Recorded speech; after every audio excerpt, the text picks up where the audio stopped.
Isaías capítulo 58, do versículo 1 até o 5, diz assim: clama em alta voz, não te cales, entoa como o chofar a tua voz, e anuncia ao meu povo a sua transgressão, e à casa de Jacó os seus pecados. Pretensamente me buscam cada dia e alegam ter prazer em conhecer os meus caminhos, como uma nação que praticou a justiça e não abandonou os ensinamentos do seu Deus. Inquire-me sobre as leis da justiça, como se tivessem prazer em chegar a Deus. Porque, embora tenhamos jejuado, dizem eles, tu não o sabes, ou tu não vês. Porque, mesmo tendo afligido as nossas almas, tu não percebes. Aí vem a resposta do Eterno: porque no dia de vosso jejum, prosseguindo os vossos empreendimentos ou trabalhos, e exigis que se façam todos os vossos trabalhos. Porque jejuai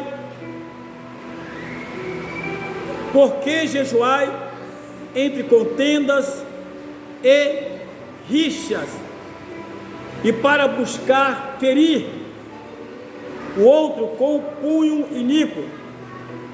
Não jejuais como deve ser feito no dia como hoje, de forma que se eleve até o alto a vossa voz. Seria este jejum que escolhi? Que acaso o dia em que o homem humilha a sua alma consiste apenas em inclinar a cabeça como junco e estender debaixo de si saco de cinza? Chamas isso jejum? E será este dia aceitável ao Senhor? Pai celestial, a Ti toda honra, toda glória, todo louvor e toda adoração. E somos gratos a Ti por mais essa rica oportunidade. Agora, fale conosco, Senhor, em nome de Jesus. Amém?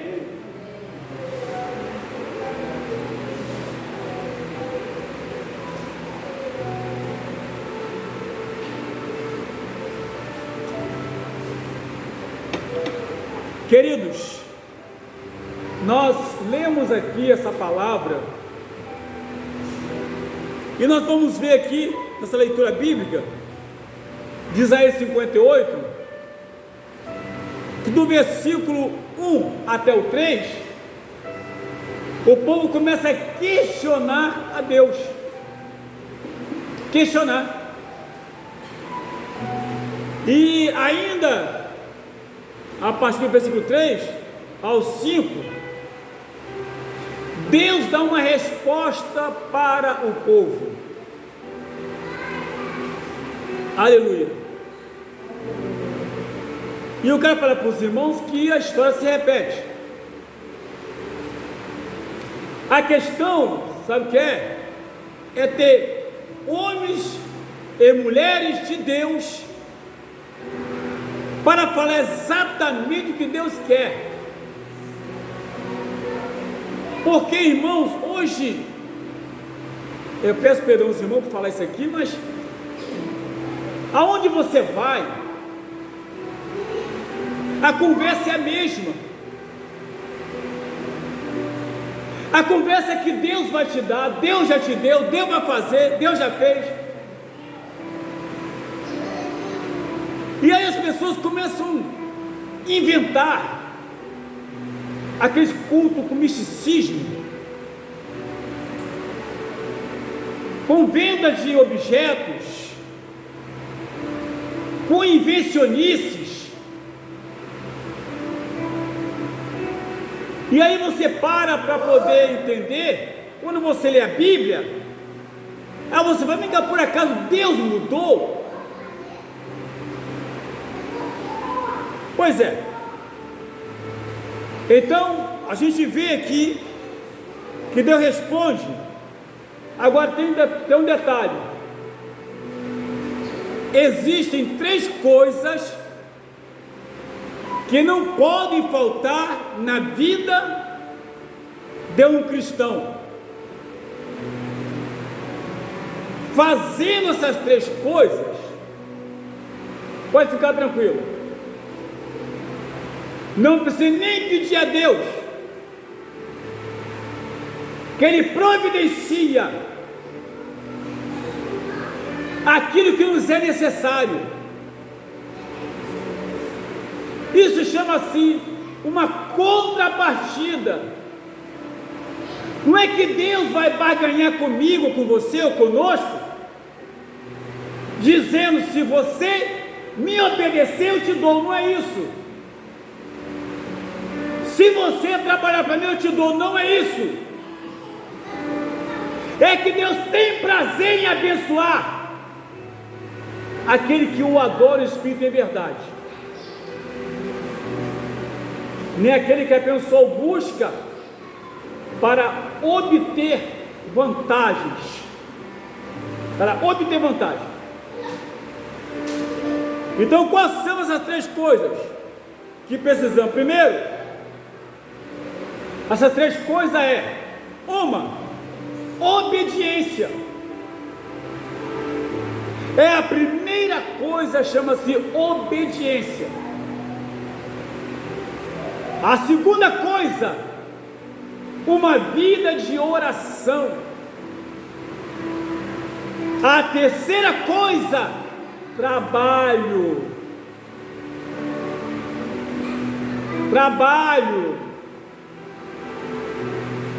Eu não estou falando de trabalho em visitar a igreja, não. De trabalho contínuo, trabalho perene, trabalho em que, na verdade, primeiramente, as pessoas tenham o prazer de ouvir da nossa boca a palavra de Deus. Agora, falar para os irmãos uma coisa aqui. Primeira coisa que diz a Bíblia, olha só: clama em alta voz, não te cales, entoa como o sofá. Olha só, a tua voz, e anuncia ao meu povo a sua transgressão, a casa de Israel. Primeira coisa que Deus fala é isso para Isaías. Primeira coisa, clama em alta voz. Eu não posso esquecer, uma vez alguém, a gente falando em oração, aí uma pessoa falou comigo assim: pois é, né, pastor, está escrito, clame em alta voz. Falei: mas você não é orar não, viu? Isso é denunciar o pecado. Esse clame em alta voz aqui não é oração, não é. Esse clame em alta voz denunciar o pecado de Israel. Bem, naquela época, como hoje, existia um templo bonito, existia local de sacrifício. Naquela época existia levitas, sacerdotes, sumos sacerdotes, porteiros, guardas vestidos, havia tudo isso, como hoje existe tudo isso. Naquela época também haviam trabalhadores de Deus, trabalhadores de Deus. O problema todo, meus irmãos, é que também existia muitas coisas ruins. Existia um reino corrompido. Quando o reino corrompiam os sacerdotes, e os sacerdotes ia corrompendo todo o povo. Isso não te soa estranho, não? Tem alguma estranheza nisso? O rei ou o governo se corrompe. De contrapartida, corrompe trabalhadores de Deus. E os trabalhadores de Deus corrompem o povo, porque induz o povo a tomar uma decisão que Deus não mandou, ou fazer o que Deus não mandou.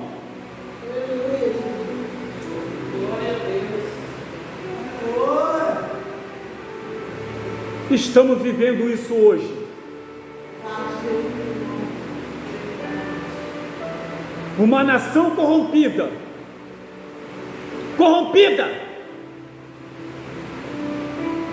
sacerdócios corrompidos, não todos,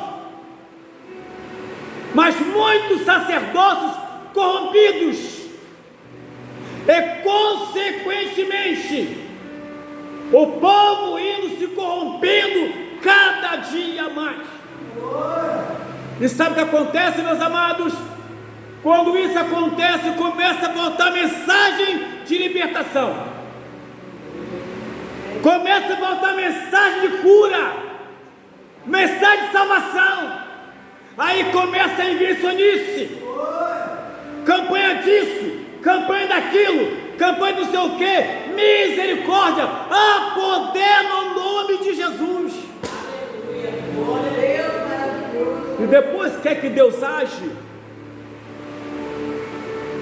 e depois quer que Deus entre com providência. Meus irmãos, quantos homens se corromperam e levou muita gente a se corromper. Infelizmente é uma realidade. Mas acontece que a Bíblia nos fala que ainda existiam na época 7.000 profetas que não se dobraram aos pés de Baal. Ainda tem homens e mulheres de Deus que não se dobraram e nem vão se dobrar, porque quem se dobrou só tem duas explicações: ou Deus não chamou, não foi chamado, foi de Deus, ou então literalmente deixou se corromper, porque a Bíblia fala, primeira carta de Paulo aos Coríntios 10, 12, aquele que está de pé, cuide e não caia. todos estão propensos a cair, todos. Mas se não vigiar,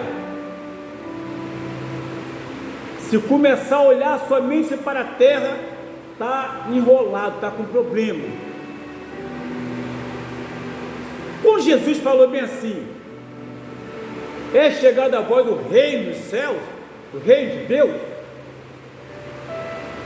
Quando ele falou isso, porque o desejo de Jesus, o desejo de Deus, é que nós comecemos a experimentar, ainda aqui na terra, um pouquinho das maravilhas do céu, porque o céu não se corrompe, a terra se corrompe,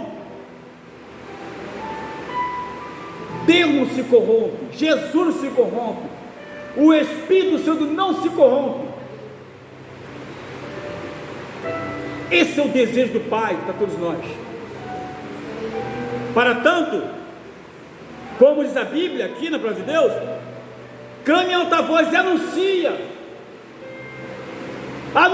esse povo as suas transgressões, seus pecados. Como falamos antes, da mesma forma que nós adentramos a igreja, eles também adentravam o templo. Da mesma forma que nós cantamos na igreja, os levitas também cantavam lá. Da mesma forma que nós lemos a Bíblia Sagrada, eles também liam a Torá, os profetas, os salmos. Da mesma forma, tinha tudo isso como temos hoje, mas eles, por mais que sacrificassem, por mais que lessem a lei, por mais que passasse o tempo ali, meu Deus, cantando, adorando, segundo eles, mas havia o culto havia sido corrompido pelas transgressões do povo. Meus amados, não é difícil encontrar isso hoje, não. Não se iludam, nem tudo que reluz é ouro. Deus quer salvar todos, mas não está preocupado com a multidão. A salvação é para todos. E a Bíblia nos fala, em Romanos 11, 24 a 27, fala que os remanescentes serão salvos, de Israel, os remanescentes de Israel. Agora, quantos nasceram em Israel? Quantos descendentes de Abraão, de Isaac e Jacó perderam a salvação? Quantos? Quantos? Então não é a multidão, meus irmãos. Não é a multidão. Quantos? Hoje não é diferente. A história se repete. Porque da mesma forma, por isso que Deus, Ele manda anunciar,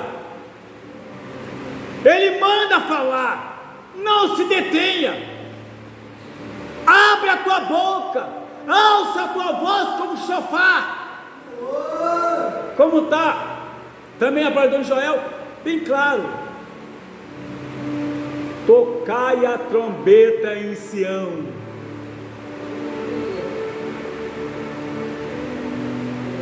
Depois que eles fazem tudo isso, começam a dizer: peraí, por que nós oramos e o Senhor não atende para nossas orações?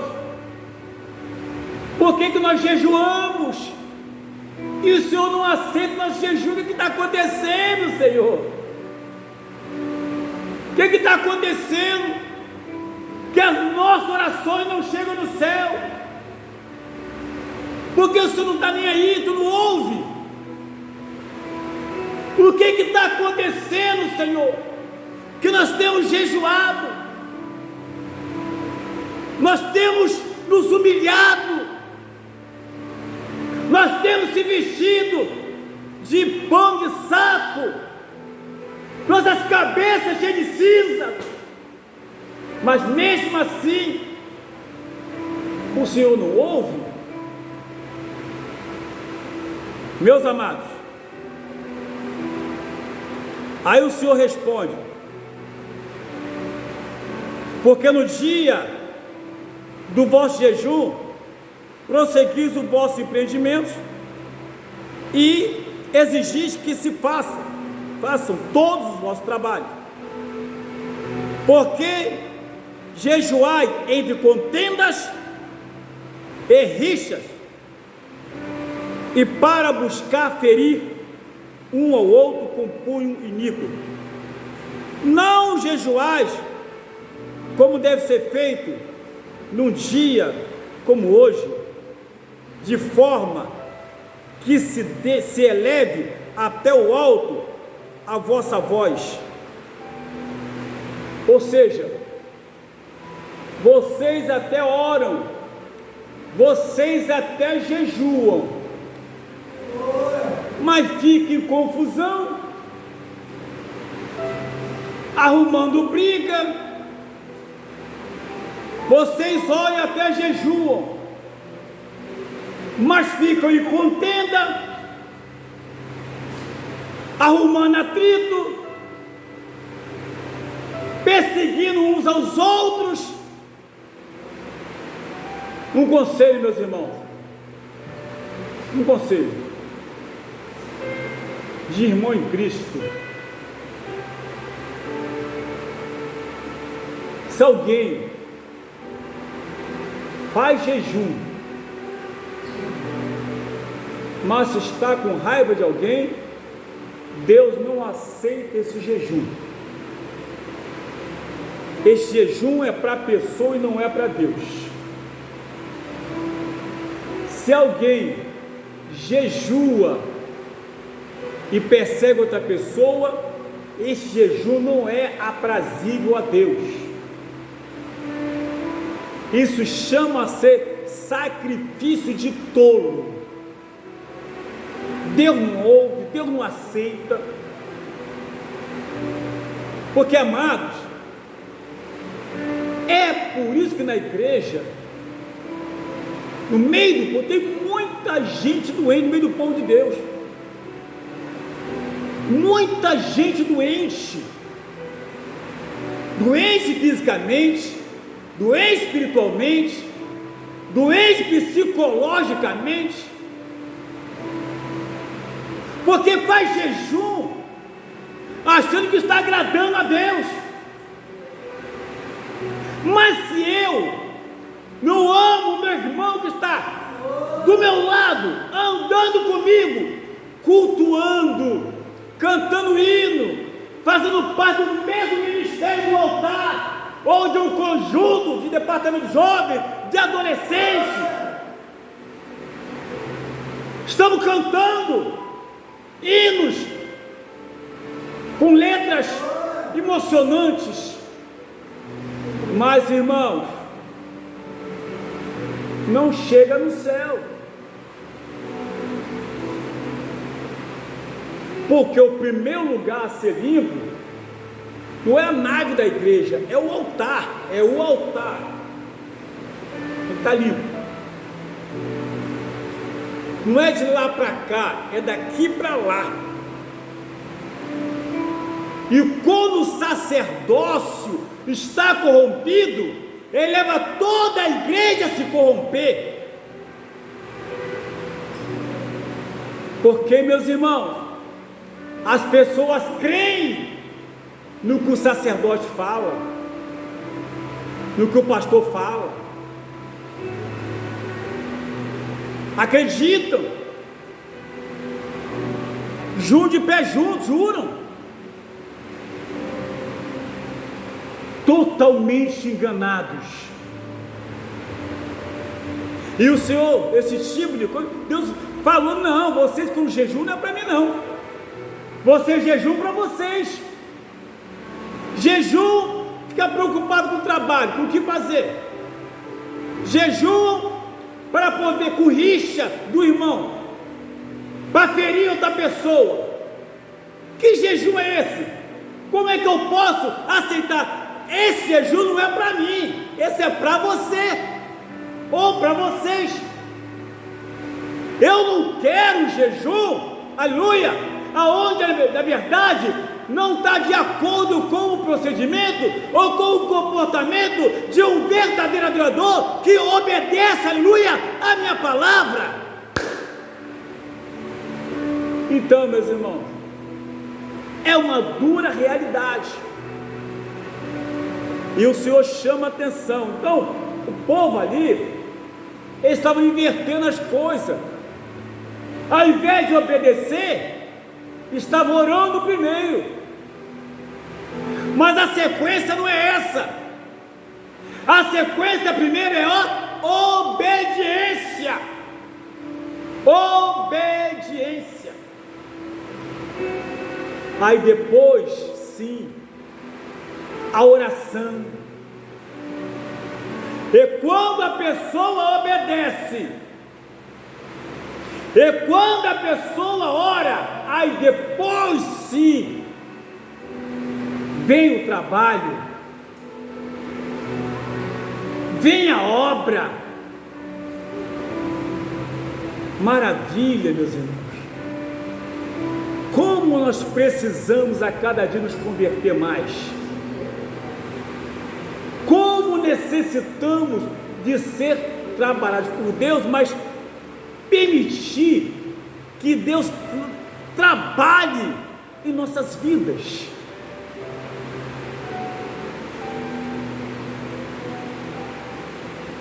Ainda tem muita coisa para acontecer,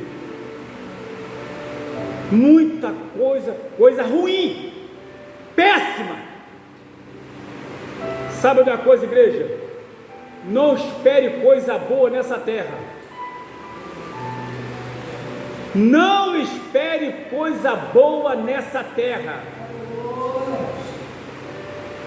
Não se iluda. Não se deixe levar. Não se deixe convencer. Olhe para o alto, para Jesus, para o autor e consumador da nossa fé. Creia que só Ele é a solução.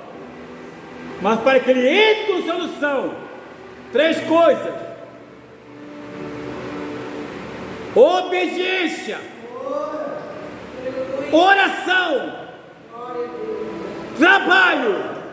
São 3 coisas que movem as mãos de Deus ao favor do teu povo, pelo poder do nome de Jesus, que vive e reina para todo sempre. Glórias a Deus.